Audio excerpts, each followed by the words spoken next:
이 아마 있을 가능성이 있습니다. 그래서 이분들을 모셨고요. 아마 이 토론들 다 하고 나서 플로어에서 여러분들 의견을 좀 듣도록 하겠습니다. 그럼 우선 정의용 본부장님부터 듣도록 하겠습니다. 토론 시간은 10분에서 15분 정도로 해주시면 고맙겠습니다.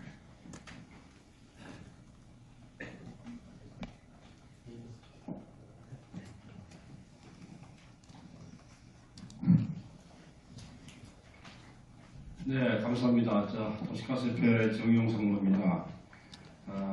우리 서정희 박사님 발표 잘 들었고요. 강신희 교수님 이제 도시가스 사업에 상당한 영향이 있을 거라고 말씀하시는데 영향 정도가 아니고 아마 태풍이 올 수도 있어서 우려의 걱정이 많이 앞서고 있습니다.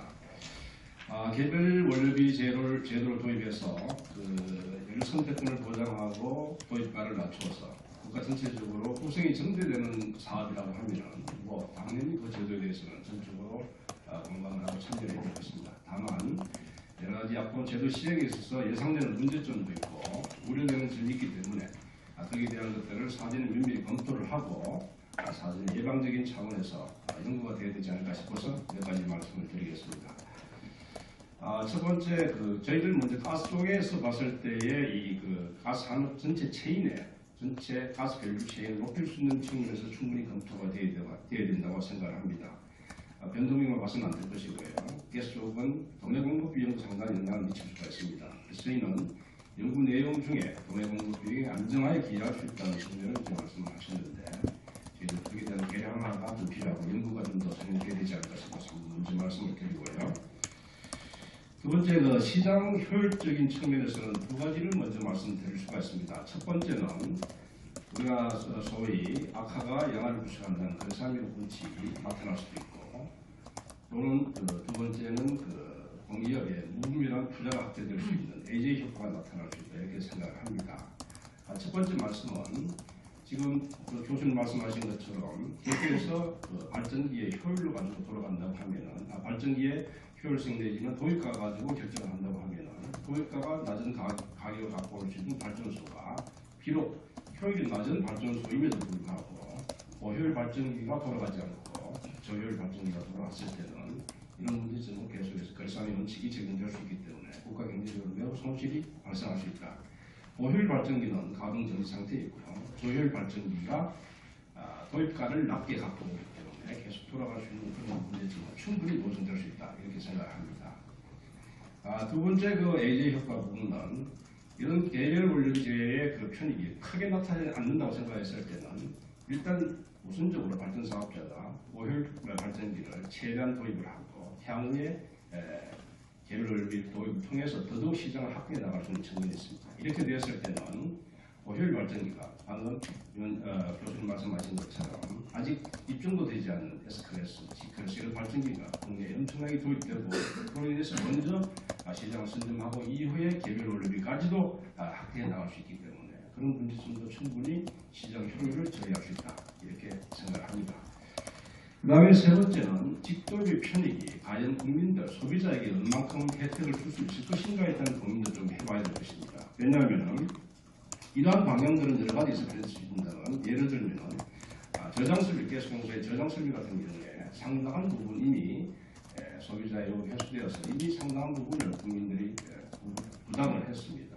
향후에 직도입 확대된다고 했을 때 이런 문제점들은 결국은 이용 수익 쪽으로 계속 나타날 수 있기 때문에 이런 부분들을 적정한 수준에서 소비자 요금으로 인해서 할 수 있는 그런 방안들 이런 것들이 전체 국민들에게 갈 수 있는 그런 요금이나 효과 이런 부분들도 좀 검토가 필요하지 않느냐 이렇게 생각을 합니다.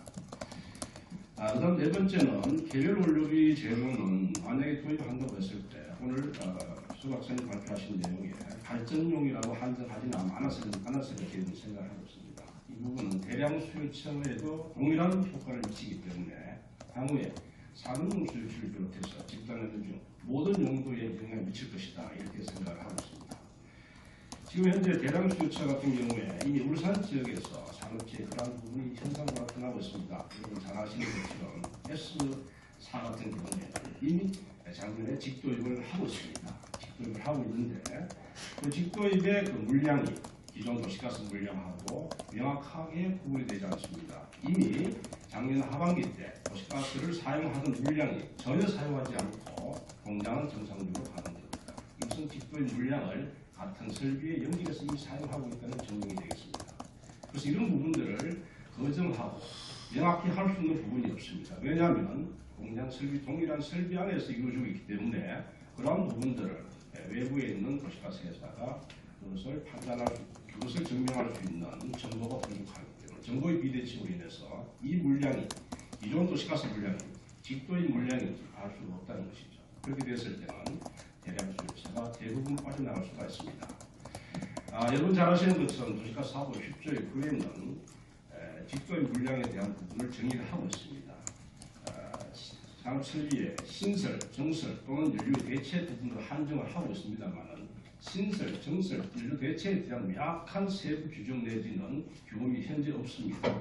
과거에는 이 법이 개정될 때 저희 입장에서도 향후에 굉장히 애매한 이러한 규정으로 인해서 향후에 이런 부분들이 충분히 논란이 될 수 있습니다. 여러 가지 건의를 했었습니다. 그래서 산업설비의 신정설, 연료 대체에 대한 명확한 규정을 사전적으로 적용해서 이러한 불필요한 분쟁이 없기를 저희들은 생각을 하고 있습니다.